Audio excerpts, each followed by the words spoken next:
પાટણના ઐતિહાસિક હિંગળા ચાચર ચોકમાં વર્ષોની પરંપરા મુજબ હોળિકા દહન. ભક્તોએ બાધા આખડી પૂર્ણ કરી ધન્યતા અનુભવી.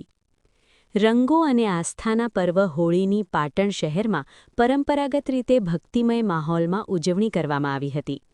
પાટણના સુપ્રસિદ્ધ અને ઐતિહાસિક હિંગળા ચાચર ચોક ખાતે વર્ષો જૂની પરંપરાને જાળવી રાખીને શાસ્ત્રોક્ત વિધિ મુજબ હોળિકા દહનનો કાર્યક્રમ યોજાયો હતો. પાટણની સંસ્કૃતિમાં હિંગળા ચાચર ચોકની હોળીનું વિશેષ મહત્વ રહેલું છે. દર વર્ષની જેમ આ વર્ષે પણ હોળિકા દહનના પર્વે મોટી સંખ્યામાં શ્રદ્ધાળુઓ ઉમટી પડ્યા હતા. શુભ મુહૂર્તમાં અગ્નિ પ્રગટાવવામાં આવતા જ વાતાવરણ હોળી માતાની જયના નાદથી ગુંજી ઉઠ્યું હતું. હોળી પ્રગટ્યા બાદ પાટણવાસીઓએ હોળી માતાની પ્રદક્ષિણા કરી શ્રીફળ અને ધાણી ખજૂરનો પ્રસાદ અર્પણ કર્યો હતો. અનેક શ્રદ્ધાળુઓએ પોતાની શ્રદ્ધા મુજબ રાખેલી બાધા અને માનતા હોળી માતાના દર્શન કરી પૂર્ણ કરી હતી. ખાસ કરીને નાના બાળકોની સુખ શાંતિ માટે રાખવામાં આવેલી માનતાઓ પૂર્ણ કરવા વાલીઓ મોટી સંખ્યામાં ઉમટ્યા હતા. માન્યતા મુજબ હોળિકા દહનની અગ્નિમાં અસત્યનો નાશ થાય છે અને સત્યનો વિજય થાય છે.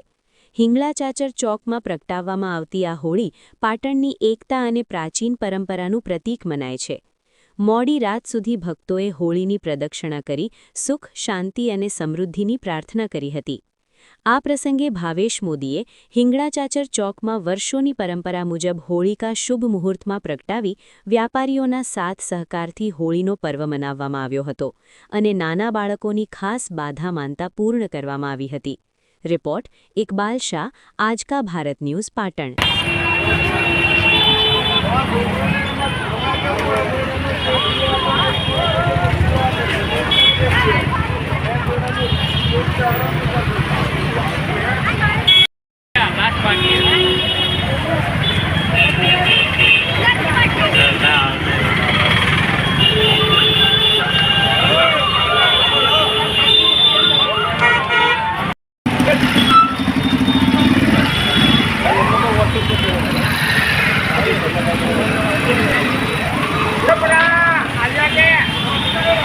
છેલ્લા 50 વર્ષથી હોળીનું અહીંયા આયોજન કરવામાં આવે છે.